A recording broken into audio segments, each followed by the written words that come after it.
Një sinjal I ri nga Kievi po paralajmëron një kthes të mundshme në përpjekjet për të dhënë fund luftës.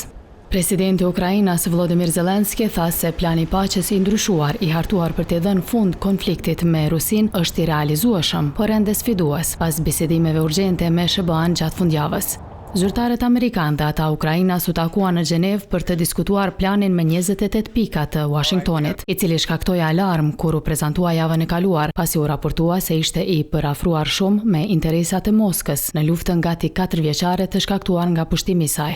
Në një video adresim të bërë mbrëmjen e së hënës, udhëheqësi I ukrainasve sinjalizoi përditësime të rëndësishme në kornizën e paqes.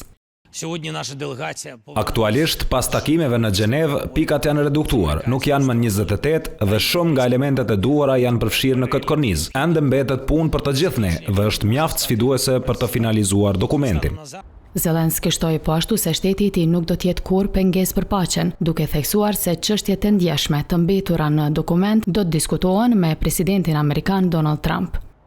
Shefi I sigurisë ukrainase deklaroi se shpreson të organizojë një vizitë të Zelenskit në SBA në datën më të afërt të përshtatshme këtë muaj. Ndërkaq ministri I jashtëm rus Sergej Lavrov, duke komentuar mbi planin e paqes të hartuar nga amerikanët, tha se I njëjti nuk I është dorëzuar ende zyrtarisht.